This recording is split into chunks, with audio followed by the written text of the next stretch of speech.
مولاي صل وسلم دائما أبدا على حبيبك خير الخلق كلهم نبوي سيرة سيد الكونين والثقلين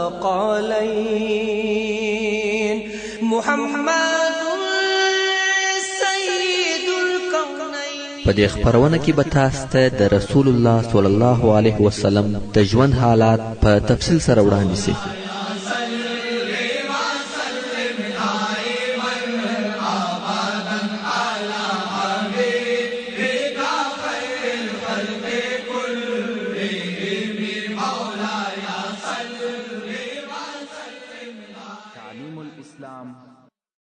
أعوذ بالله من الشيطان الرجيم بسم الله الرحمن الرحيم إن الحمد لله نحمده ونستعينه ونستغفره ونعوذ بالله من شرور أنفسنا وسيئات أعمالنا من يهده الله فلا مضل له ومن يضلل فلا هادي له وأشهد أن لا إله إلا الله وحده لا شريك له وأشهد أن محمدا عبده ورسوله صلى الله عليه وآله وصحبه وسلم تسليما كثيرا. أما بعد، محترم ورونو، موږ هغه حالات بیانول چې رسول الله صلى الله عليه وآله وسلم وأصحاب کرامو ته وفرمایل تاسو زما اصحاب یاست مگر زما ورونه هغه کسان دي چې تر ما وروسته راځي پر ما ایمان راوړي او زه نیم لیدلی د هغو ولیدلو ته مې شوق وسو او ومې ژړل. سبحان الله. یا رسول الله، موږ په ټول عمر په تا پسې داسې نه دي ژړلي چې ته مو دې یادېدلی یې او ته ژاړې چې موږ دې یادېږو. موږ پر تا دونه ګران یو چې په موږ پسې ژاړې. څونه مهربانه یې یا رسول الله، تا موږ نه یو لیدلي او زموږ د ملاقات دپاره دونه تږي یې چې راپسې ژاړې. دا هغه حب دی چې رسول الله صلی الله علیه وآله وسلم یې د خپل امت سره لري. دا هغه رسول الله صلی الله علیه وآله وسلم دی چې د قیامت په ورځ به په خپل لاس د حوض کوثر خوږې اوبه درکوي او د هغه تر څښلو وروسته بیا هیڅکله نه تږي کېږي. دا هغه رسول الله صلی الله علیه وآله وسلم دی چې د قیامت په ورځ چې د امت پر پل صراط تیریږي دی علیه الصلاة والسلام به د پل صراط سره ناست وي او دغه دعا به درته کوي: یا رب سلم، یا رب سلم. الهی په خیر یې تیر کې، الهی په خیر یې تیر کې. کم وخت چې رسول الله صلی الله علیه وآله وسلم د احد د شهیدانو څخه راغلی و خپل منبر ته وختی او وی فرمایل: زه تر تاسې د مخه و الله جل جلاله ته ورځم او زه پر تاسې شاهد یم او په والله زه دغه اوس و خپل حوض ته ګورم چې مقصد یې حوض کوثر و او ما ته د مځکې د خزانو کلي راکړه سوي دي. یعنی زما امت به د ډیرو مالو او پیسو خاوندان سي. په والله زه پر دې نه بیریږم چې تاسې به تر ما وروسته مشرکان سي، مګر زما بیره پر تاسې دا ده چې په دنیا کې به یو د بل سره په سیالي کې یاست لکه دغه اوس چې موږ په دغه حالت کې یو.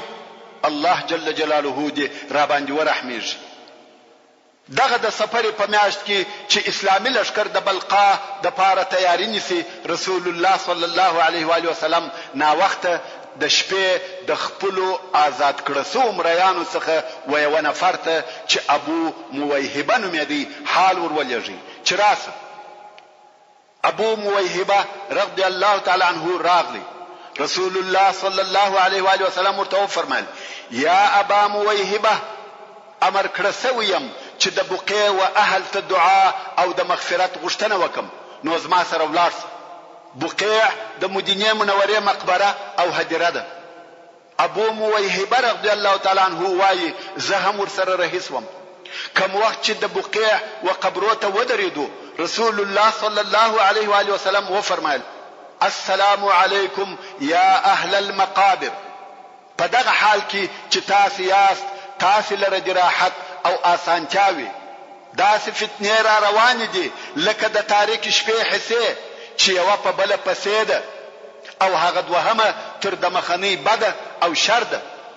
ابو موهبه رضی الله تعالی عنہ وايي رسول الله صلی الله علیه و آله وسلم ما ته مخ را واړو او راته ویل یا ابا موهبه ما ته اختیار راکړسو چې د مځکې ټوله خزانه راکړسي او ابدي ژوند بیا جنت یا د الله جل جلاله لقاء او جنت.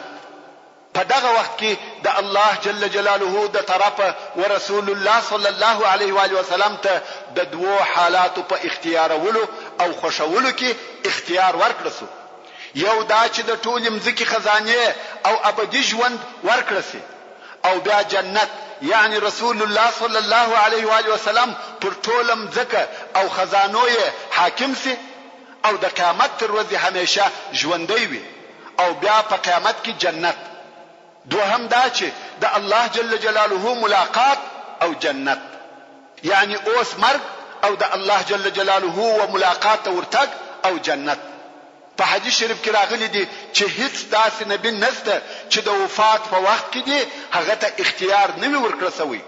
نو ابو موهبه رضی الله تعالی عنہ وايي ما ورته وویل یا رسول الله زما مور او پلار دې تر تا قربان وي د دنیا د خزانو کلی او همیشنی ژوند واخله او بیا هم جنت دی. یعنی یا رسول الله موږ اختیار کړ څنګه چې همیشه پاتې کېږي او پر ټوله مځکه بستا او د اسلام حکم وي او د مځکې ټوله خزانه به هم ستا په اختیار کې وي او بیا هم جنت دی. تر دې لو کامیابی چیرې ده؟ رسول الله صلی الله علیه و آله وسلم و فرمایل یا بلکې ما د الله جل جلاله لقاء او جنت اختیار کړ. د رسول الله صلی الله علیه و آله وسلم زړه د الله جل جلاله په محبت ډک وو. کچیر موږ او تاسو ته داسې اختیار راکړسي ابدي ژوند پر ټوله مځکه د اسلام حکم او دغه د اسلام حاکمیت هم زما په واسطه وي او د ټول مځکې خزانه تر دې نو بل لوی خیر چیرې دی مګر دغه ټوله د هغه چا د پاره هیڅ ارزش او قیمت نه لري چې زړه د الله جل جلاله په محبت ډک شوی وي. هغه څوک چې د الله جل جلاله سره حقيقي حب او محبت لري هغه وبل هیڅ شته نه ګوري فقط د الله جل جلاله ملاقات غواړي.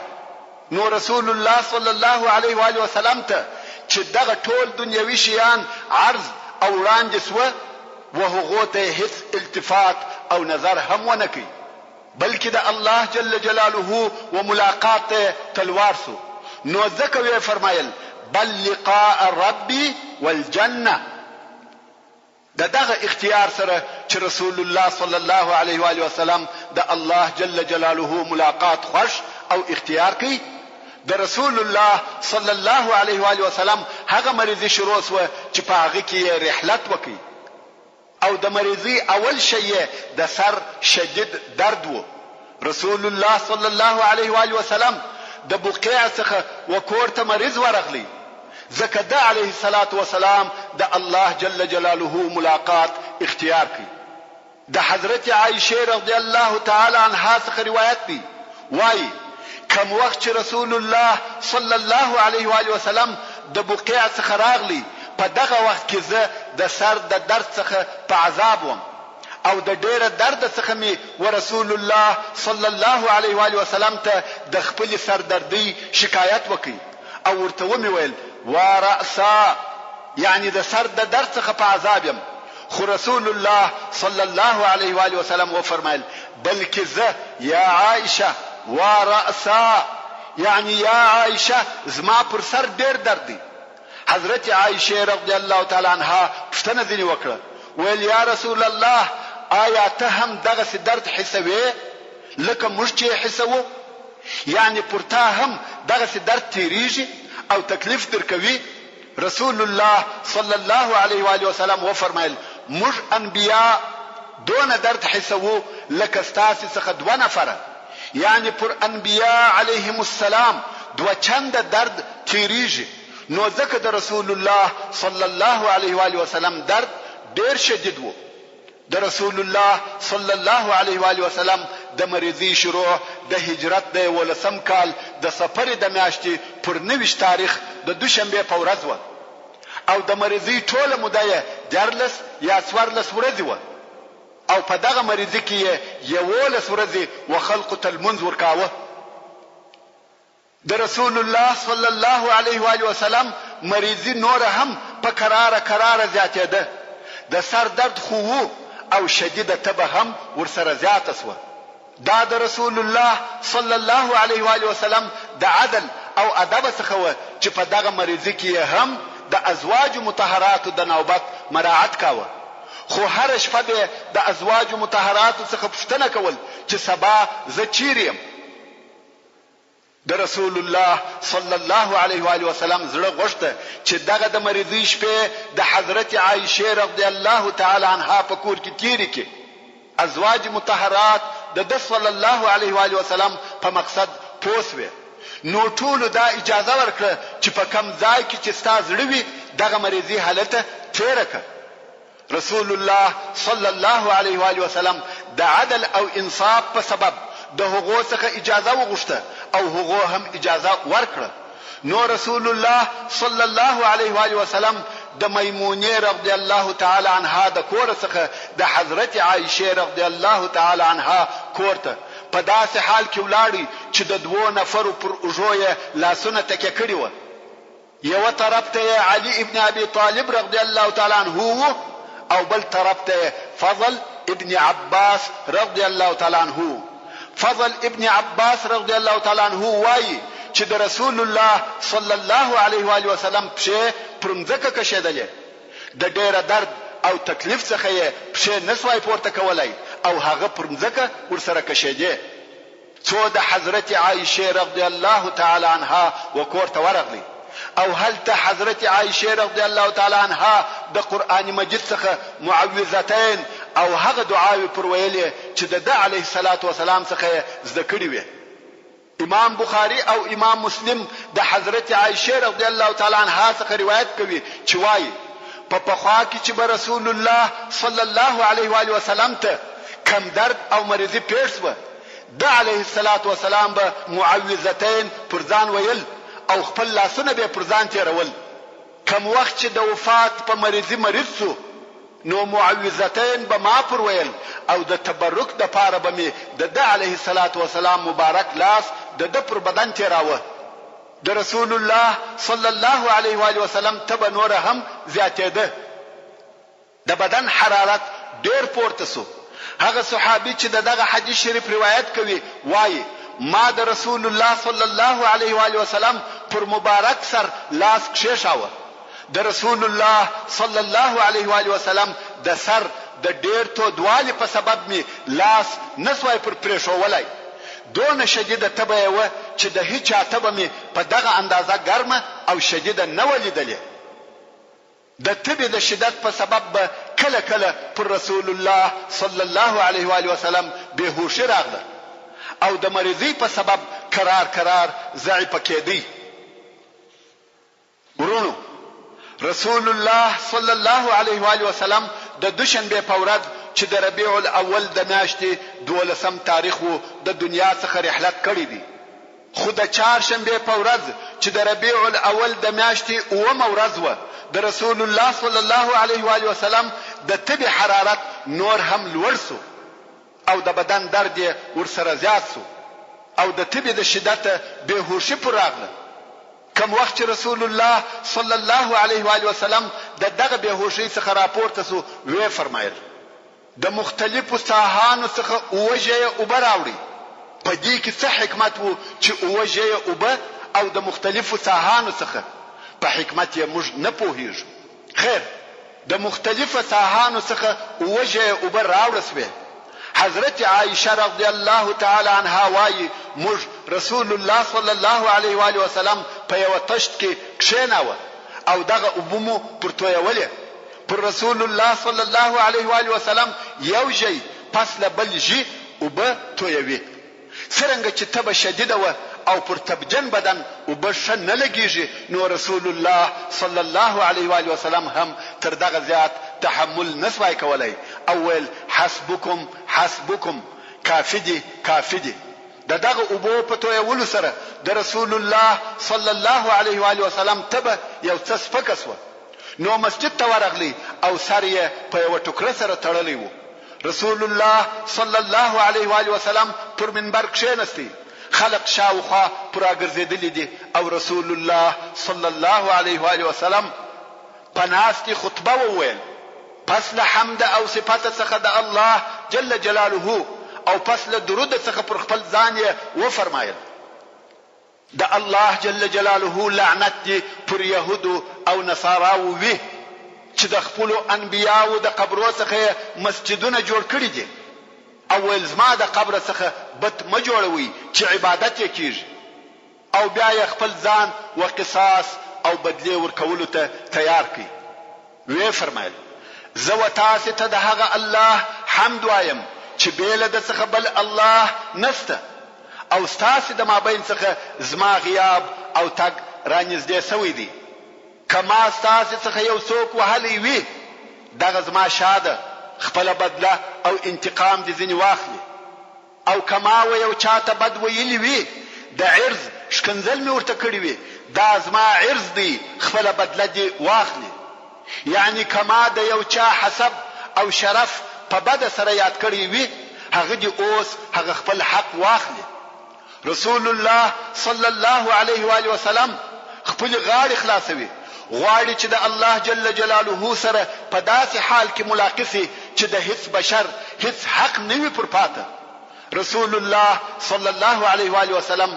د منبر څخه راکښته سو او د ماپښین مونږه ادا کړ پس لمانځه بیرته منبر ته وختي او کښېنستی بیا یې هغه د حقوقو د ورکولو خبرې شروع کړې او وی فرمایل کمه د هر چا څخه مال اخیستی وي دغه زما مال دی خپل حق دې ځنی واخلي زما د قهر او غضب څخه دې نه بیریږي یعنی دا فکر دې نه کوي کده د خپل مال طلب وکي زب ورته په قهر سم قهر او حقد زما د اخلاق څخه نه دي او ستاسو څخه هغه څوک ماته ډیر خوش دي چې خپل حق را څخه واخلي د صحابه کرامو څخه یو نفر ولارسو او ویل یا رسول الله زما 3 درهمه ستاسو رسته رسول الله صلی الله علیه و آله وسلم وفضل ابن عباس رضی الله تعالی عنہ ته امر وکي ویل یا فضل 3 درهمه ورکه هغه هم ورکړه په ورسته کې بیا دغه سړي څخه پوښتنه وسوه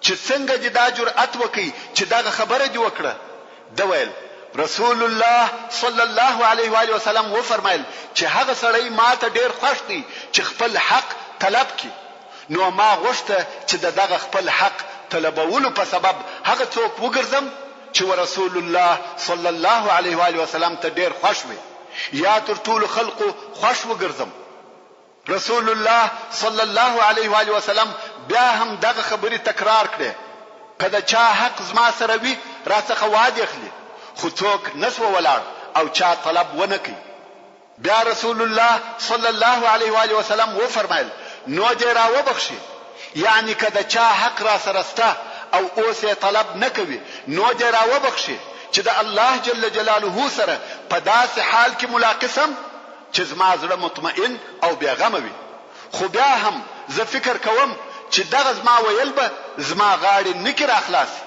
که څه هم زه څو واره په تاسو کې ودرېږم او دغه خبره وکم یعنی که څه هم را وبخشي بیا هم زه بیریږم چې دغه کار به د قیامت په ورځ ما نکی فارغه سبحان الله دا د رسول الله صلی الله علیه و آله وسلم حال وو د خلقو د حقوق پر ورکولو او ادا کولو یې څونه حرص او کوشش کاوه او اوس نو زموږ حال ته وګوره چې ټول کوشش مو دادی چې په کومه طریقه سره به مال لاس ته راوړو د حلال او حرام په فکر کې خو هیڅ نه یو او بیا رسول الله صلی الله علیه و آله وسلم و فرمایل د انصار سپارښت در باندې کوم دوی زما لشکر او زما د ساتنې ځای وو هغه چې پر دوی و هغه ادا کړه او هغه چې د دوی دی هغه پاتې دی صالح او د ښه عمل خاوندان یې قبلوي او ګناهکار ته تر ګناه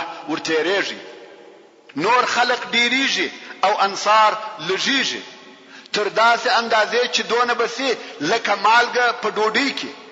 که په تاسو کې یو څوک د دونه امر خاوند سو چې وچاته نفع یا ضرر ورسولای سوای، نو د انصارو د نیکانو سره شکوي او بد عملو ته دي تر ګناه ورتېریږي.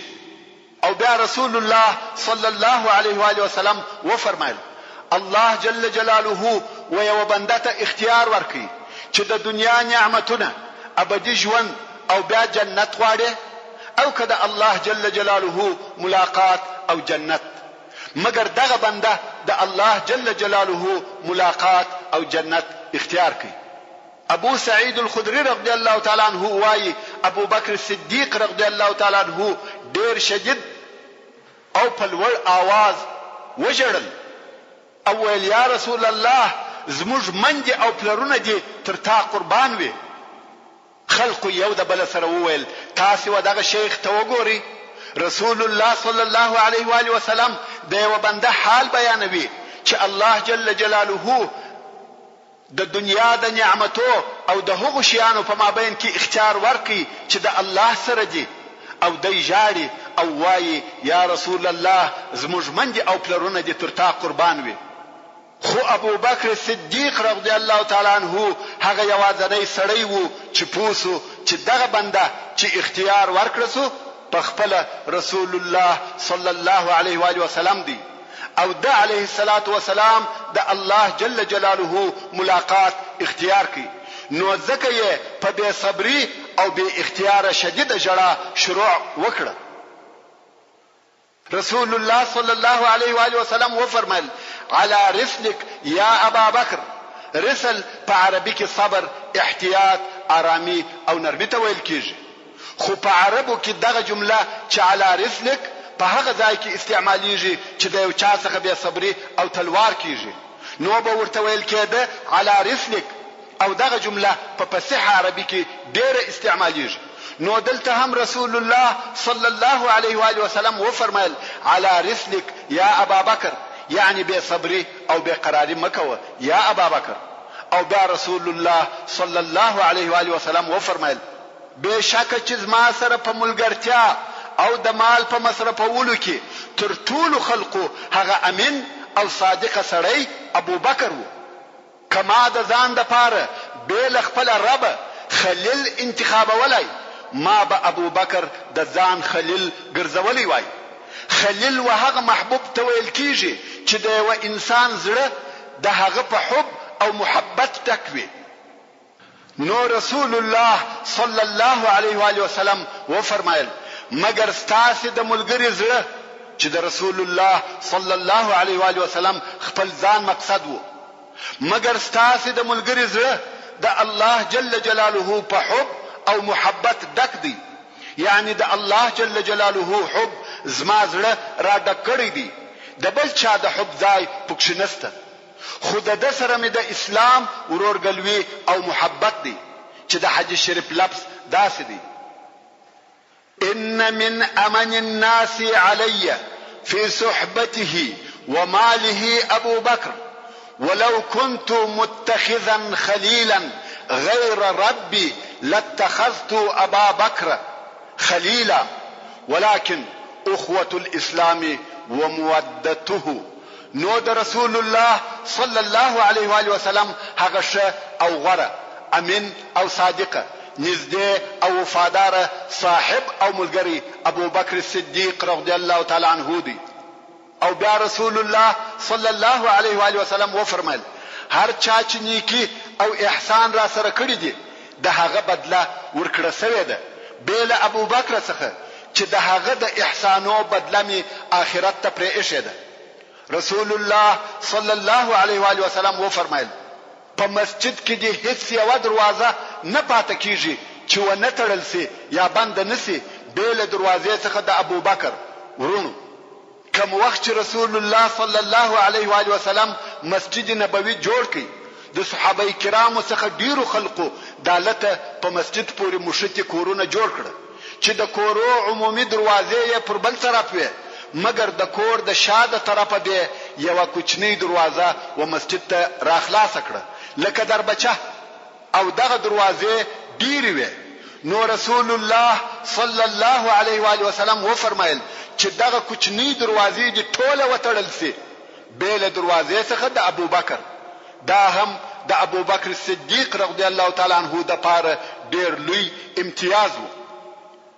او بیا رسول الله صلی الله علیه و آله وسلم د شذو په باره کې د شجوند او شی گزاري او معامله وسط او راهنمایي وکړه. دا دوهم وار دی چې رسول الله صلی الله علیه و آله وسلم د شذو سره په ښه معامله او ښه گزاره امر کوي. یو وار په حجۃ الوداع کې او اوس په دغه خطبه کې رسول الله صلی الله علیه و آله وسلم و فرمایل چې د شذو سره ښه او نرمه معامله کوي. دا د رسول الله صلی الله علیه و آله وسلم وصیتونه او لارښوونې وې چې خپل امت او اصحاب ته کوله. پس دغه خطبه ویلو څخه رسول الله صلی الله علیه و آله وسلم کور ته ولاړی. خلق د جهاد د پاره ځانونه تیارول چې د اسامه ابن زید رضی الله تعالی عنہ د لشکره سره یو ځای شي. اسامه رضی الله تعالی عنہ تر مدینه منوره د باندې اړولې دي. هر هغه څوک چې جهاد ته د تللو اراده لري هغه هلته ورځي او در رضی الله تعالی عنہ ته دا معلومه ده چې څو نفر د سره ځي. نو خلق ورتله او تر مدینه منوره د باندې سره جمع کېده. رسول الله صلی الله علیه و آله وسلم و اسامه ته حال ولېږي چې د بلقا و طرف ته حرکت وکړي. اسامه رضی الله تعالی عنہ هم د حرکت آمادګي ونیول. مګر دا یې خوښه و چې انتظار وکړي او پوسي چې د رسول الله صلی الله علیه و آله وسلم مریضي څنګه کیږي. رسول الله صلی الله علیه و آله وسلم چې دغه خطبه وویل او کور ته ولاړی درد او مریضي زیات شو تر داسې اندازې چې بهوشي به پراتله. اسامه چې واورېده چې د رسول الله صلی الله علیه و آله وسلم مریضي نور هم زیاته شوې ده نو ورته راغلی. په دغه وخت کې رسول الله صلی الله علیه و آله وسلم د ډېر درد او مریضي د تکلیف څخه خبرې نسوای کولای. نو به یو وار و اسمان ته اشاره وکړه او بیا به اسامه رضی الله تعالی عنہ ته اشاره وکړه. اسامه رضی الله تعالی عنہ پوسو چې رسول الله صلی الله علیه و آله وسلم دته دعا او د مغفرت طلب کوي. د رسول الله صلی الله علیه و آله وسلم درد او تکلیف دغه اندازې ته رسیدلی وو چې خبرې هم نسوای کولای. صلوات الله وسلامه عليك يا رسول الله. تر رحلت څلور ورځې د مخه د پنځشنبه په ورځ پر رسول الله صلی الله علیه و آله وسلم نور هم درد زیات شو. د رسول الله صلی الله علیه و آله وسلم په کور کې اصحاب کرام د علیه الصلاۃ والسلام پر شاوخوا ناست و چې حضرت عمر فاروق رضی الله تعالی عنہ هم موجود و. رسول الله صلی الله علیه و آله وسلم و فرمایل یو ورقه راوړي چې یو لیک در ولیکم چې تر هغه وروسته به نه خطاوځي او نه بلار در څخه ورکیږي. حضرت عمر رضی الله تعالی عنہ وویل رسول الله صلی الله علیه و آله وسلم د درد څخه په تکلیف دی. دته تکلیف مور کوي. زموږ سره کتاب الله سته او هغه زموږ د پاره کافی دی. په کور کې موجود خلقو په دغه موضوع کې اختلاف سره شروع کړي. څوک وايي قلم او کاغذ راوړي چې لیک راولي کې او څوک د حضرت عمر رضی الله تعالی عنہ خبره کوي. څو په دغه باره کې نقاش او خبرې زیات شوه. رسول الله صلی الله علیه و آله وسلم چې د درد څخه په تکلیف نو یو فرمایل را څخه ولار سي. خلق د رسول الله صلی الله علیه و آله وسلم د کور څخه ووته. سره د دې چې رسول الله صلی الله علیه و آله وسلم ډیر مریض او په تکلیف وو خو بیا هم د ټول المنزو امامت په خپل کاوه. حتی دغه د پنځشنبه په ورځ چې تر رحلت څلور ورځې د مخه د ماښام د لمانځه امامت په خپل رسول الله صلی الله علیه و آله وسلم وکړي او سوره المرسلات پکښ ووایه. خو ماخستان ته مریضي ډېره زیاته او نور هم ضعیفه سو تر داسې اندازې چې مسجد ته نسوای راوتلی. حضرت عائشه رضی الله تعالی عنها وایي د ماخوستن د لمانځه پر وخت رسول الله صلی الله علیه و آله وسلم پوښتنه وکړه چې آیا خلق المنځ ادا کوي؟ موږ ویل یا رسول الله خلق په مسجد کې سره راټول دي او ستا انتظار کوي. رسول الله صلی الله علیه و آله وسلم و فرمایل ما ته د غسل یا اوداسه د پاره په یو لوښي کې اوبه کښېږدئ. موږ هم اوبه ورته کښېښولې. رسول الله صلی الله علیه و آله وسلم غسل وکړي. اوس غواړي چې په تکلیف او زحمت سره مسجد ته ولاړ شي، خو په دغه وخت کې بېهوشي پر راغله. لږ وخت وروسته بیا په ځان کې قوت حس کړي او بیا یې پوښتنه وکړه آیا خلق المنځ ادا کوي؟ موږ ویل یا خلق ستا انتظار کوي. بیا یې وفرمایل زما د غسل د پاره اوبه راته کښېږدئ. موږ اوبه ورته کښېښولې. بیا یې غسل وکړي. بیا د وتلو په وخت کې بېهوشي پر راغله. 3 واره دغه غسل کول او دغه بېهوشي تکرار سوه. نو یې وفرمایل چې ابوبکر امر کوي چې خلقو ته لمونځ ورکړي. ورونو څرنګه چې د لمانځو امامت همیشه رسول الله صلی الله علیه و آله وسلم کاوه، یعنی خلق ته همیشه رسول الله صلی الله علیه و آله وسلم لمونځ ورکاوه. هیڅ کله داسې نه و پیښه شوې چې بیل رسول الله صلی الله علیه و آله وسلم څخه دی بل څوک و خلق ته لمونځ ورکړي.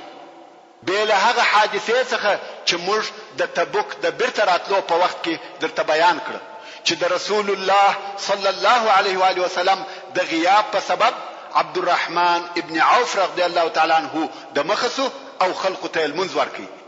بیل دغه ورځ او دغه حالت څخه د مسلمانانو امامت همیشه رسول الله صلی الله علیه و آله وسلم کاوه. او اوس د اول وار د پاره رسول الله صلی الله علیه و آله وسلم امر کوي چې بل څوک دې لمونځ ورکړي. نو حضرت عائشه رضی الله تعالی عنها پر دې وبېرېده کچيري د دې پلار ابو بکر صدیق رضی الله تعالی عنہ د رسول الله صلی الله علیه و آله وسلم پر ځای لمونځ ورکړي، خلق به پر بدفعلی ونیسي او په دې به نوی راځي چې دوی دې د رسول الله صلی الله علیه و آله وسلم پر ځای لمونځ ورکړي. مگر حضرت عائشه رضی الله تعالی عنها دغه دلیل ورسول الله صلی الله علیه و آله وسلم ته نسوي ویلای. نو په بل دلیل پسې وګرځیده او ویل یا رسول الله ابو بکر د نرم زړه خاوند دی، आवाज یې ضعیف دی، کوم وخت چې قران مجید وایي ژاړي د دغه ژړا په سبب شاید د قرائت څوک و نوري. نو بل څوک امر ک چې خلق ته لمونځ ورکړي. دا هغه ظاهري دلیل وو چې حضرت عائشه رضی الله تعالی عنها وایي. مگر د دې اصلي مقصد دا وو چې دې نه غوښته چې د دې پلار خلق پر بدفعلی ونیسي. رسول الله صلی الله علیه و آله وسلم دغه د دې دلیل واورېدی. بیا یې هم و فرمایل ابو بکر امر کوي چې خلق ته لمونځ ورکړي. د هغه خپل اولنی امر تاکید وکړي. که څه هم د حضرت عائشه رضی الله تعالی عنها دلیل واورېدی خو هغه ته اعتبار ورنکړي. حضرت عائشه رضی الله تعالی عنها بیا هغه خپل دلیل تکرار کړي. رسول الله صلی الله علیه و آله وسلم د دوهم وار د پاره د دې دلیل واورېدی او وی فرمایل ابو بکر امر کوي چې خلق ته لمونځ ورکړي. حضرت عائشه رضی الله تعالی عنها هغه خپل دلیل دریم وار بیا ووایي. نه غواړي چې خلق د دې د پلار څخه ناراضه شي. رسول الله صلی الله علیه و آله وسلم ته قهر ورغلی. ولی ځکه که یو څوک دلیل وایي یو وار یې وایي 2-3 واره د یو دلیل تکرارول او نوې شی هم نوې پکې موجود د بحث د آداب سره نه دی مناسب.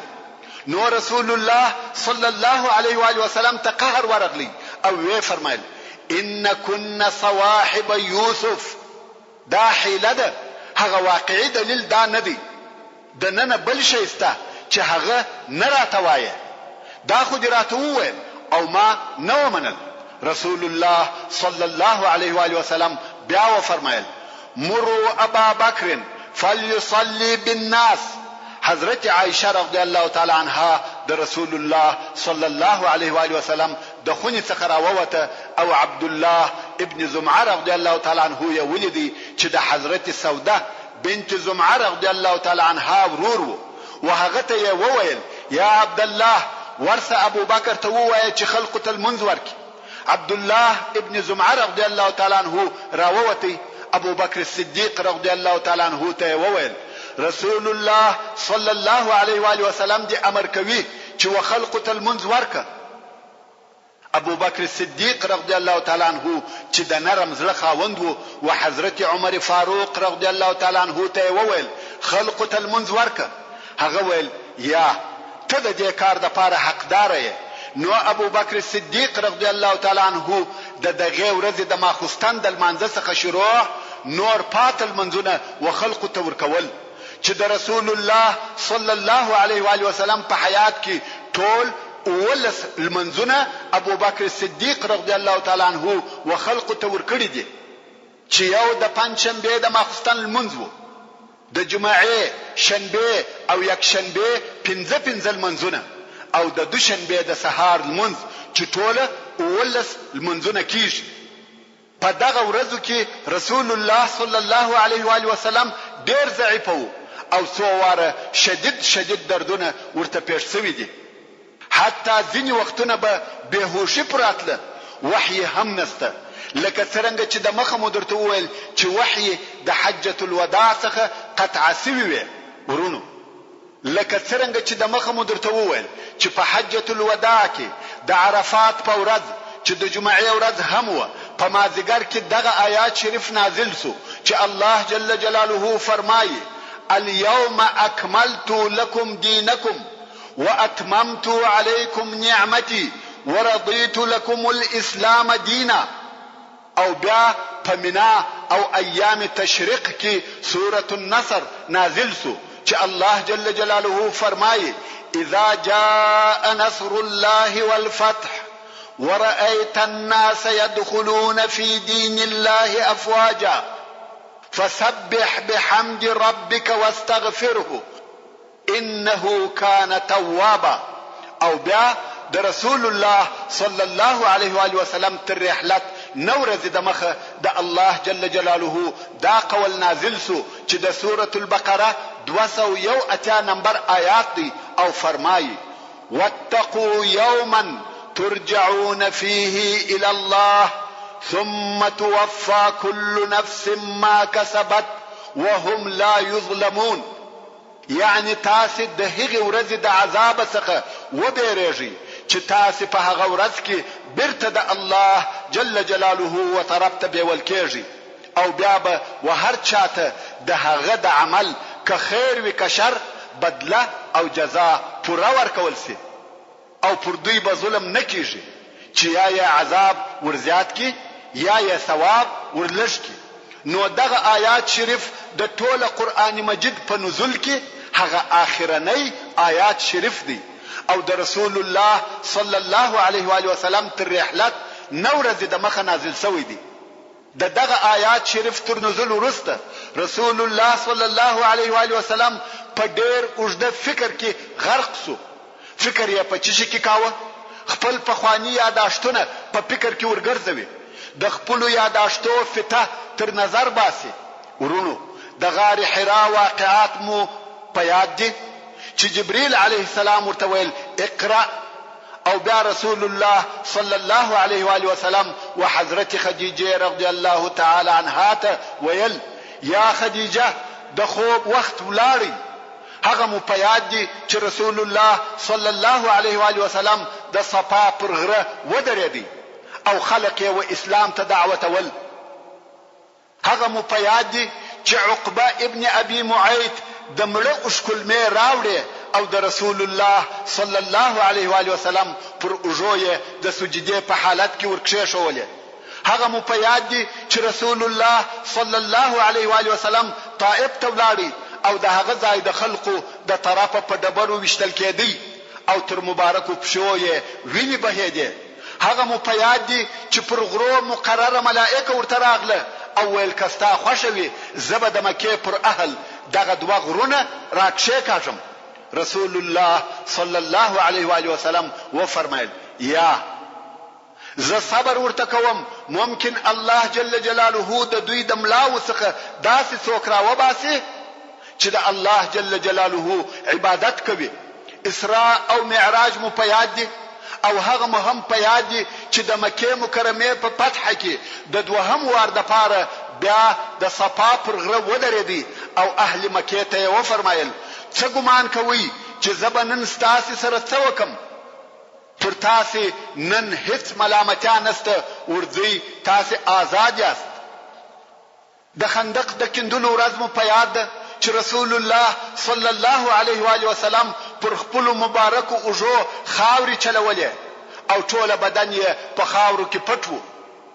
د حنین ورځ مو په یاد ده چې یوازې د دشمن مخ ته ولاړ و او ویل یې انا نبی لا کذب انا ابن عبد المطلب. د احد ورځ مو په یاد ده چې رسول الله صلی الله علیه و آله وسلم وهغه غار ته ورولوېدی او غاښونه یې مات سوه، ټول مبارک مخ یې په وینو لړلی و. په دغه حال کې ابن قمعه ملعون راغلی او په توره یې وواهه. د رسول الله صلی الله علیه و آله وسلم د خول حلقې د ده علیه الصلاة والسلام د سر په هډوکو ننوتې او هلته بندې وې. کم وخت چې هغه حلقې راویستل سوې وینو فوارې وهلې او بیا ورته وویل سوه چې یا رسول الله شرا ورته وکړه او ده علیه الصلاة والسلام وفرمایل زه لعنت ویونکی نه یم رالیږل سوی بلکې زه د رحمت دپاره رالیږل سوی یم. او بیا یې لاسونه پورته کړه او ویل یې الهي زما قوم ته هدایت وکړې دوی نه پوهیږي. ورونو رسول الله صلی الله علیه و آله وسلم دغه ټول تکلیفونه د دې دپاره قبلول چې زما او ستا نوم د جورج او تاراسنګ په عوض عبد الله او عبد الرحمن سي او د دوزخ په عوض جنت ته ولاړ سو. د شنبه یا د یک شنبه په ورځ رسول الله صلی الله علیه و آله وسلم په ځان کې یو څه صحت او سپکتیا ولیده. نو د ماپښین د لمانځه پر وخت د دوو نفرو په مابین کې چې یو یې عباس او بل یې علي رضی الله تعالی عنهما و پر هغو یې تکیه کړې وه و مسجد ته راووتی. ابو بکر صدیق رضی الله تعالی عنه پر لمانځه ولاړ دی او خلقو ته لمونځ ورکوي. کم وخت چې دا حس کړه چې رسول الله صلی الله علیه و آله وسلم راغلی غوښته چې شاته سي.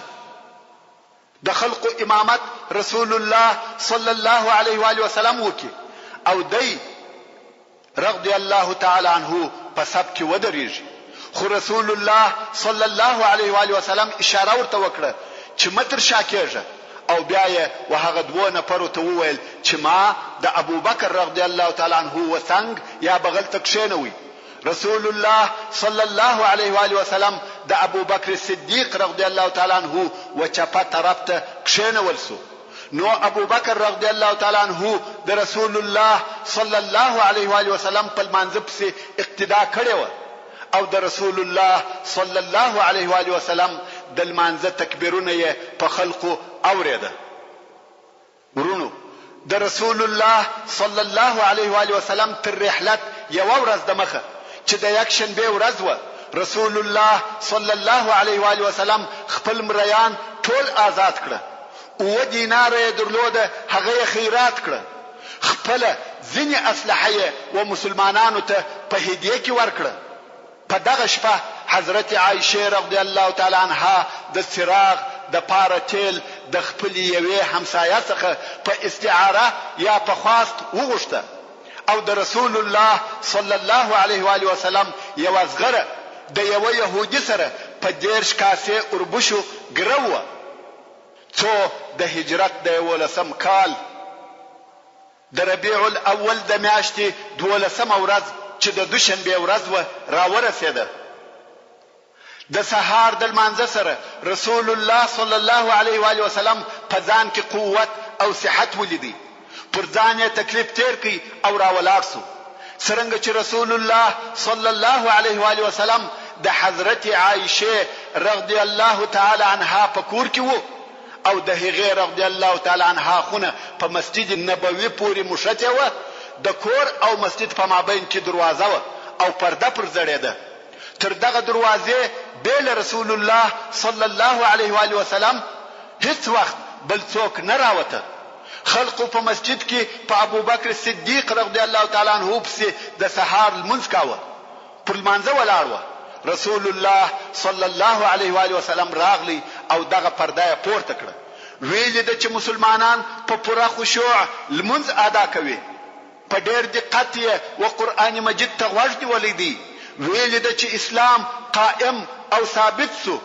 دغه حال په لیدلو سره رسول الله صلی الله علیه و آله وسلم ډېر زیات خوش او خوشاله سو.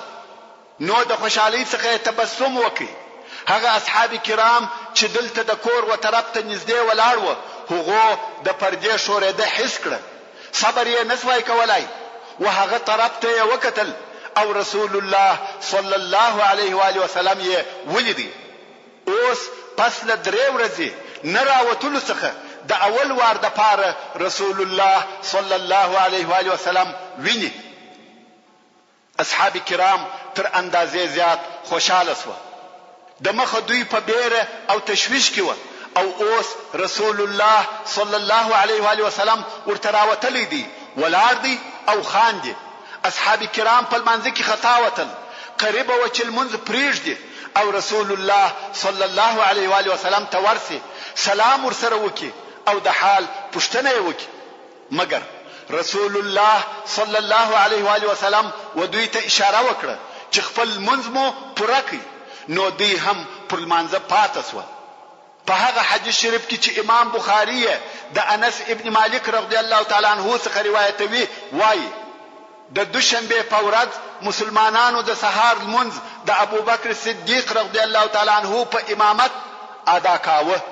چې نابو بره رسول الله صلی الله علیه و آله وسلم هغه پرده پورته کړه چې د حضرت عائشه رضی الله تعالی عنها د خونی او د مسجد په مابین کې و او مسلمانانو ته وکتل چې دوی د لمانځه په صفو کې ولاړ و او بیا رسول الله صلی الله علیه و آله وسلم تبسم وکړي. ابو بکر صدیق رضی الله تعالی عنہ شاته ولاړی چې په صف کې ودرېږي، ځکه د خیال سو چې رسول الله صلی الله علیه و آله وسلم غواړي چې د لمانځه د ادا کولو د پاره راووځي. انس ابن مالک رضی الله تعالی عنہ وایي چې مسلمانانو دا قصد وکړي چې د رسول الله صلی الله علیه و آله وسلم دراوتلو د خوشحالۍ په سبب لمونځ پرېږدي، خو رسول الله صلی الله علیه و آله وسلم په خپل مبارک لاس اشاره ورته وکړه چې خپل لمونځ مو پوره کړئ او بیا رسول الله صلی الله علیه و آله وسلم پرده کښته کړه او کور ته ننوتی. دا د امام بخاری رحمه الله روایت وو.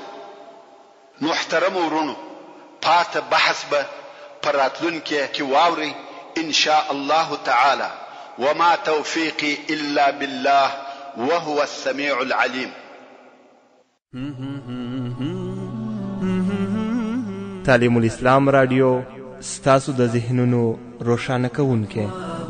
تشرب من وحي الرحمن 9.9 FM کندهار. يمنحها شهدا وحفا